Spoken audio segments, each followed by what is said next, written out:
Part 2 of Siddhartha by Hermann Hesse. Gotama. In the town of Savatthi, every child knew the name of the exalted Buddha, and every house was prepared to fill the alms dish of Gotama's disciples, the silently begging ones. Near the town was Gotama's favorite place to stay, the grove of Jivatana, which the rich merchant Anapindika, an obedient worshipper of the Exalted One, had given him and his people for a gift. All tales and answers which the two young ascetics had received in their search for Gotama's abode had pointed them towards this area, and arriving at Savatthi, in the very first house before the door of which they stopped to beg, food has been offered to them, and they accepted the food. And Siddhartha asked the woman who handed them the food, "We would like to know, O charitable one, where the Buddha dwells, the most venerable one, for we are two samanas from the forest and have come to see him, the perfect one, and to hear the teachings from his mouth." Quoth the woman, "Here you have truly come to the right place, you samanas from the forest. You should know, in Jitavana, in the garden of Anatpindika, is here where the Exalted One dwells. There you pilgrims shall spend the night, for there is enough space for the innumerable who flock here to hear the teachings from his mouth." This made Govinda happy, and full of joy he exclaimed, "Well, so thus we have reached our destination, and our path has come to an end. But tell us, O mother of the pilgrims, do you know him, the Buddha? Have you seen him with your own eyes?" Quoth the woman, "Many times I have seen him, the Exalted One. On many days I have seen him, walking through the alleys in silence, wearing his yellow cloak, presenting his alms dish in silence at the doors of the houses, leaving with a filled dish." Delightedly, Govinda listened and wanted to ask and hear much more, but Siddhartha urged him to walk on. They thanked and left and hardly had to ask for directions, for rather many pilgrims and monks as well as Gotama's community were on their way to the Jetavana, and since they reached it at night, there were constant arrivals, shouts, and talk of those who sought shelter first and got it. The two samanas, accustomed to life in the forest, found quickly, and without making any noise, a place to stay, and rested there until the morning. At sunrise, they saw with astonishment what a large crowd of believers and curious people had spent the night here. On all paths of the marvelous grove, monks walked in yellow robes. Under the trees they sat here and there, in deep contemplation or in a conversation about spiritual matters. The shady gardens looked like a city full of people bustling like bees. The majority of the monks went out of their alms dish to collect food in town for their lunch, the only meal of the day. The Buddha himself, the enlightened one, was also in the habit of taking this walk to beg in the morning. Siddhartha saw him, and he instantly recognized him, as if a god had pointed him out to him. He saw him, a simple man in a yellow robe, bearing the alms dish in his hand, walking silently. "Look here," Siddhartha said quietly to Govinda. "This one is the Buddha." Attentively, Govinda looked at the monk in the yellow robe, who seemed to be in no way different from the hundreds of other monks, and soon Govinda also realized, this is the one, and they followed him and observed him.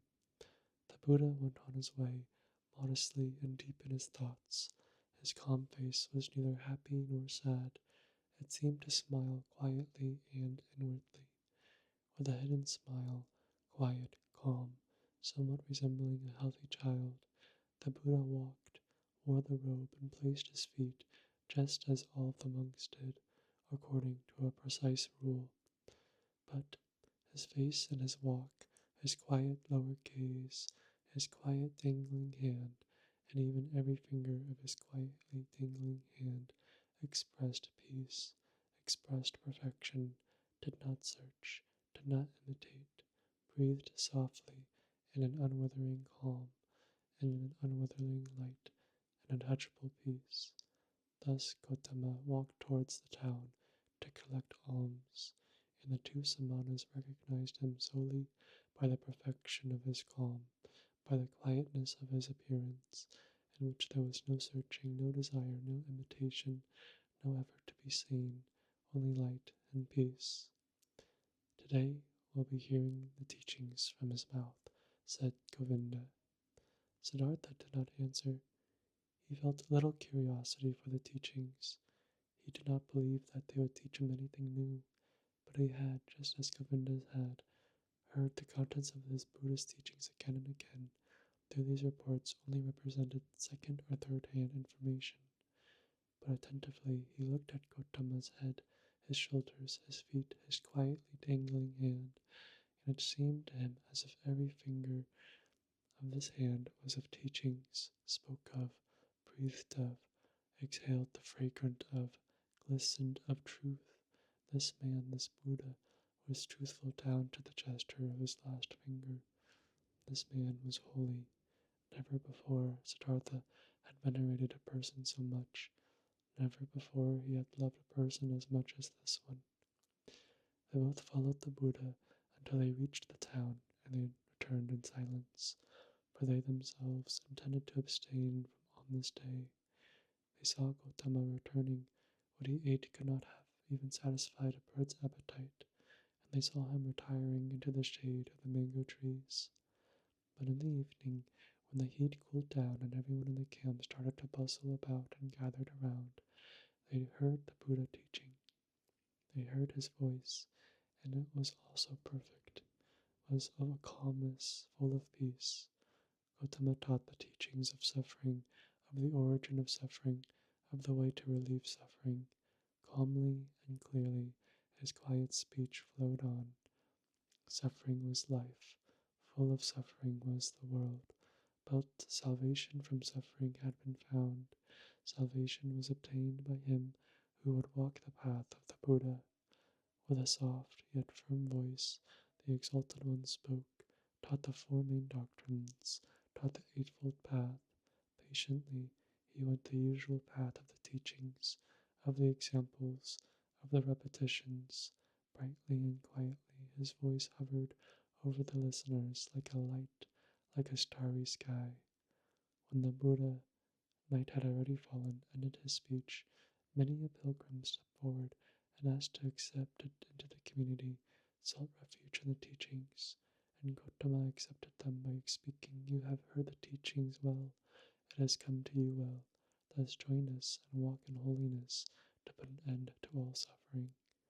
Behold, then Govinda, the shy one, also stepped forward and spoke. "I also take my refuge in the Exalted One and his teachings," and he asked to be accepted into the community of his disciples, and was accepted. Right afterwards, when the Buddha had retired for the night, Govinda turned to Siddhartha and spoke eagerly. "Siddhartha, it is not my place to scold you. We have both heard the Exalted One. We have both perceived the teachings. Govinda has heard the teachings, he has taken refuge in it. But you, my honored friend, don't you also want to walk the path of salvation? Or do you want to hesitate? Do you want to wait any longer?" Siddhartha awakened as if he had been asleep when he heard Govinda's words. For a long time he looked into Govinda's face, then he spoke quietly in a voice without mockery. "Govinda, my friend, now you have taken this step. Now you have chosen this path. Always, O Govinda, you've been my friend. You've always walked one step behind me. Often I have thought, won't Govinda for once also take a step by himself, without me, out of his own soul? Behold, now you've turned into a man, now choosing your path for yourself. I wish that you would go it up to its end, O my friend, that you shall find salvation." Govinda, not completely understanding it yet, repeated his question in an impatient tone. "Speak up, I beg you, my dear.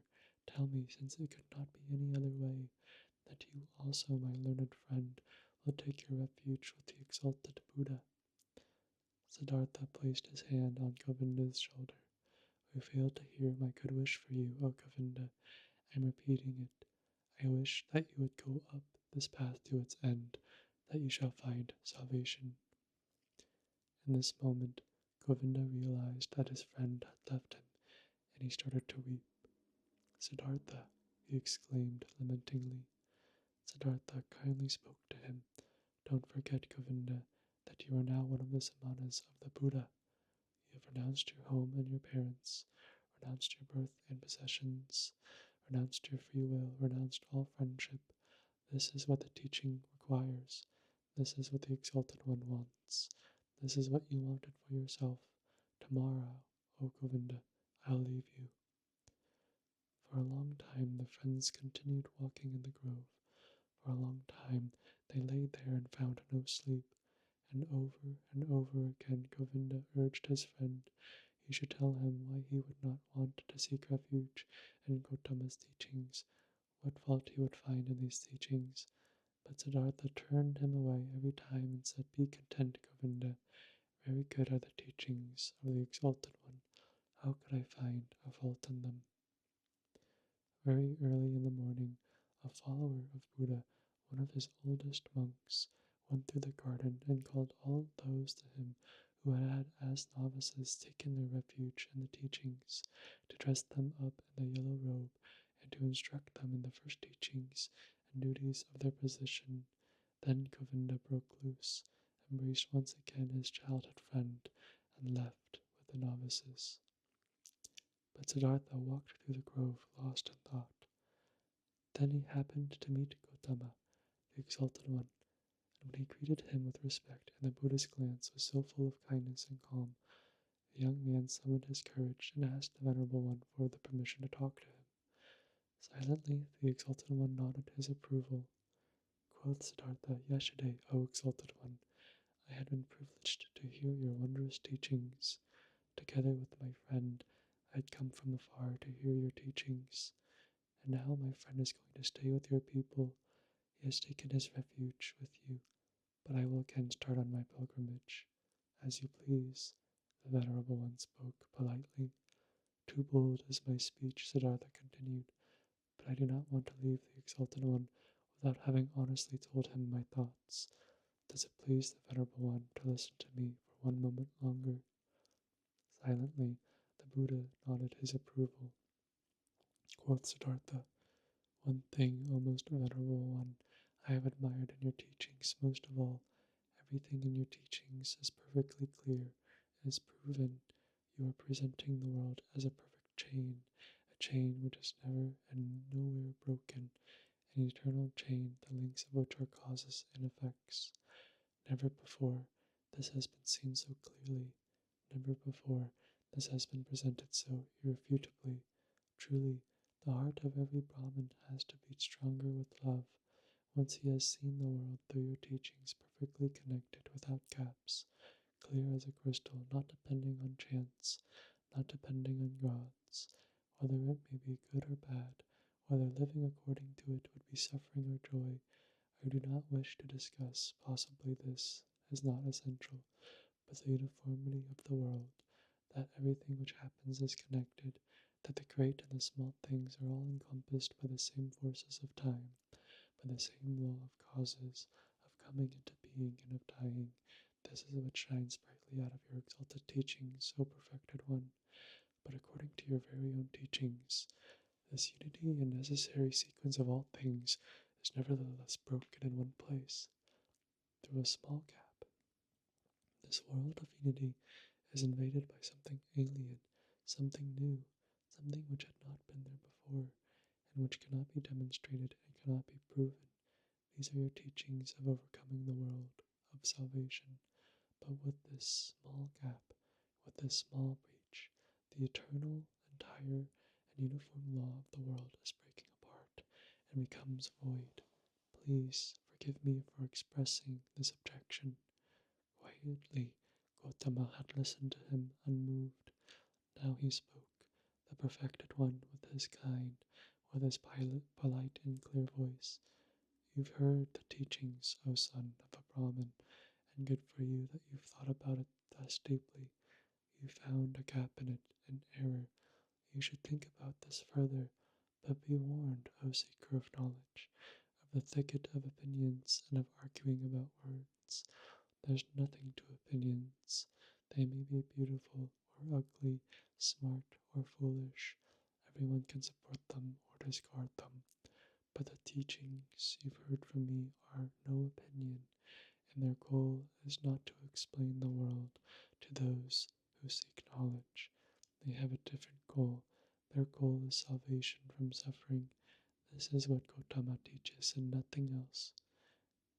I wish that you, O exalted one, would not be angry with me, said the young man. I have not spoken to you like this to argue with you, to argue about words. You are truly right. There is little to opinions. But let me say this one more thing. I have not doubted in you for a single moment. I have not doubted for a single moment that you are Buddha, that you have reached the goal, the highest goal towards which so many thousands of Brahmins and sons of Brahmins are on their way. You have found salvation from death. It has come to you in the course of your own search, on your own path, through thoughts, through meditation, through realizations, through enlightenment. It has not come to you by means of teachings. And thus is my thought, O exalted one. No one will obtain salvation by means of teachings. We will not be able to convey and say to anybody, O Venerable One, in words and through teachings, what has happened to you in the hour of enlightenment. The teachings of the enlightened Buddha contain much. It contains much. It teaches many to live righteously, to avoid evil. But there is one thing which these so clear, these so venerable teachings do not contain. They do not contain the mystery of what the Exalted One has experienced for himself. He alone among hundreds of thousands. This is what I have thought and realized when I heard the teachings. This is why I am continuing my travels, not to seek other, better teachings, for I know there are none, but to depart from all teachings and all teachers and to reach my goal by myself or to die. But behold, often I'll think of this day, O exalted one, and of this hour when my eyes beheld a holy man. The Buddha's eyes looked quietly to the ground, quietly in perfect equanimity, his inscrutable face was smiling. I wish, the Venerable One spoke slowly, that your thoughts should not be in error, and that you shall reach your goal. But tell me, have you seen the multitude of my samanas, my many brothers, who have taken refuge in the teachings? And do you believe, O stranger, O samana, do you believe that it would be better for them all to abandon the teachings and to return into the life, the world, and of desires? Far is such a thought from my mind, exclaimed Siddhartha. I wish they shall stay all with the teachings, that they shall reach their goal. It is not my place to judge another person's life, only myself. For myself alone I must decide. I must choose, I must refuse. Salvation from the self is what we samanas search for, O exalted one. If I were merely one of your disciples, O venerable one, I'd fear that it might happen to me that only seemingly, only deceptively, myself would be calm and be redeemed, but that in my truth it would live on and grow, for then I had replaced myself with the teachings, my duty to follow you, my love for you, and the community of monks. With half a smile, with an unwavering openness and kindness, Gotama looked into the stranger's eyes and bid him to leave with a hardly noticeable gesture. You are wise, O Samana, the Venerable One spoke. You know how to talk wisely, my friend, but be aware of too much wisdom. The Buddha turned, and his glance and half a smile remained forever etched in Siddhartha's memory. I have never before seen a person glance and smile, sit and walk in this way, he thought. Truly, I wish to be able to glance and smile, sit and walk this way too, thus free, thus venerable, thus concealed, thus open, thus childlike and mysterious. Truly, only a person who has succeeded in reaching the innermost part of his self would glance and walk this way. Also, I also will seek to reach the innermost part of myself. I saw a man, Siddhartha thought, a single man, before whom I would have to lower my glance. I do not want to lower my glance before any other, not before any other. No teachings will entice me any more, since this man's teachings have not enticed me. I am deprived by the Buddha, thought Siddhartha. I am deprived, and even more he has given to me. He has deprived me of my friend, the one who had believed in me and now believes in him, who had been my shadow and is now Gotama's shadow. But he has given me Siddhartha, myself. Awakening. When Siddhartha left the grove, where the Buddha, the perfected one, stayed behind, where Govinda stayed behind, then he felt that in this grove his past life also stayed behind and parted from him. He pondered about the sensation which filled him completely as he was slowly walking along. He pondered deeply, like diving into a deep water. He let himself sink down to the ground of the sensation, down to the place where the causes lie, because to identify the causes, so it seemed to him, is the very essence of thinking, and by this alone sensations turn to realizations and are not lost, but become entities and start to emit like rays of light what is inside of them. Slowly walking along, Siddhartha pondered. He realized that he was no youth anymore, but he had turned into a man. He realized that one thing had left him, as a snake is left by its own skin. That one thing no longer existed in him, which had accompanied him throughout his youth and used to be a part of him, the wish to have teachers and to listen to teachings. He had also left the last teacher who had appeared on his path, even him, the highest and wisest teacher, the most holy one, Buddha. He had left him, had to part with him, was not able to accept his teachings. Slower, he walked along in his own thoughts and asked himself, but what is this? What you have sought to learn from teachings and from teachers, and what they who have taught you much were still unable to teach you. And he found it was the self, the purpose and essence of which I sought to learn. It was the self I wanted to free myself from, which I sought to overcome, but I was not able to overcome it, could only deceive it, could only flee from it, only hide from it. Truly, no thing in this world has kept my thoughts busy as this, my very own self, this mystery of me being alive, of me being one, and being separated and isolated from all others, of me being Siddhartha, and there is no thing in this world I know less than about me, about Siddhartha. Having been pondering while slowly walking along, he now stopped as these thoughts caught hold of him, and right away another thought sprang forth from these, a new thought, which was that I know nothing about myself, that Siddhartha has remained thus alien and unknown to me, stems from one cause, a single cause. I was afraid of myself. I was fleeing from myself. I searched Atman. I searched Brahman. I was willing to dissect myself and peel all of its layers to find the core of all peels in its unknown interior, the Atman, life, the divine part, the ultimate part. But I have lost myself in the process. Siddhartha opened his eyes and looked around. A smile filled his face, and a feeling of awakening from long dreams flowed through him from his head down to its toes, and it was not long before he walked again, walked quickly, like a man who knows what he has got to do. Oh, he thought, taking a deep breath, Now I would not let Siddhartha escape from me again.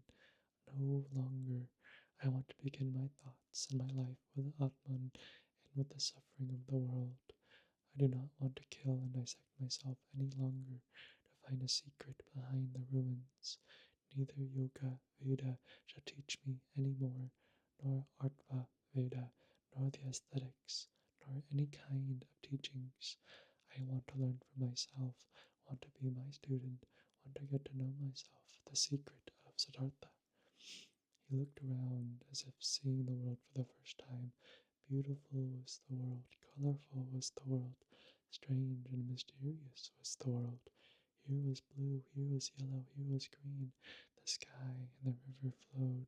The forest and the mountains were rigid. All of it was beautiful. All of it was mysterious and magical. And in its midst was he, Siddhartha, the awakened one, on the path to himself. All of this, all the yellow and blue river and forest entered Siddhartha for the first time through the eyes, was no longer a spell of Mara, was no longer the veil of Maya, was no longer a pointless and coincidental diversity of mere appearances, despicable to the deeply thinking Brahmin who scorns diversity, who seeks unity. Blue was blue, river was river, and if also in the blue and the river, in Siddhartha, the singular and divine lived hidden, so it was that still that very divinity's way and purpose to be here yellow, here blue, there sky, there forest, and here Siddhartha. The purpose and the essential properties were not somewhere behind the things, they were in them, in everything. How deaf and stupid have I been, he thought, walking swiftly along. When someone reads a text, wants to discover its meaning, he will not scorn the symbols and letters and call them deceptions, coincidence, and worthless whole, but he will read them, he will study them and love them, letter by letter. But I, who wanted to read the book of the world and the book of my own being, I have, for the sake of a meaning I had anticipated before I read, scorned the symbols and letters. I called the visible world a deception, called my eyes and my tongue coincidental and worthless forms without substance. No, this is over. I have awakened. I have indeed awakened, and have not been born before this very day. And thinking these thoughts, Siddhartha stopped once again, suddenly, as if there was a snake lying in front of him on the path, because suddenly he had also become aware of this, he who was indeed like someone who had just woken up, or like a newborn baby. He had to start his life anew and start again at the very beginning. When he had left in this very morning from the grove to Tavana, the grove of that exalted one, already awakening, already on the path towards himself, he had had every intention regarded as natural and took for granted that he, after years as an ascetic, would return to his home and his father. But now, only in this moment, when he stopped as if a snake was lying on this path, he also awoke to this realization. But I am no longer the one I was. I am no ascetic anymore. I am not a priest anymore. I am no Brahmin anymore. Whatever should I do at home and at my father's place? Study? Make offerings? Practice meditation? But all of this is over. All of this is no longer alongside my path. Motionless, Siddhartha remained standing there, and at first, for the time of one moment in breath, his heart felt cold. He felt a cold in his chest, as a small animal, a bird or a rabbit, would when seeing how alone he was. For many years he had been without home and had felt nothing. Now he felt it. Still, even in the deepest meditation, he had been his father's son, had been a Brahmin of a high caste, a cleric. Now he was nothing but Siddhartha, the awoken one. Nothing else was left. Deeply he inhaled, and for a moment he felt cold and shivered. Nobody was thus alone as he was. There was no nobleman who did not belong to the nobleman, no worker that did not belong to the workers, and found refuge with them, shared their life, spoke their language, no Brahmin who would not be regarded as Brahmins, and lived with them, no ascetic who would not find his refuge in the caste of the Samanas, and even the foremost forlorn hermit in the forest was not just one and alone. He was also surrounded by a place he belonged to. He also belonged to a caste in which he was at home. Govinda had become a monk, and 1,000 monks were his brothers, wore the same robe as he, believed in his faith, spoke his language, but he, Siddhartha, where did he belong to? With whom would he share his life? Whose language would he speak? Out of this moment, when the world melted away all around him, when he stood alone like a star in the sky, out of this moment of a cold and despair, Siddhartha emerged, more a self than before, more firmly concentrated. He felt this had been the last tremor of the awakening, the last struggle of this birth, and it was not long until he walked again in long strides, started to proceed swiftly and impatiently, heading no longer for home, no longer to his father, no longer back.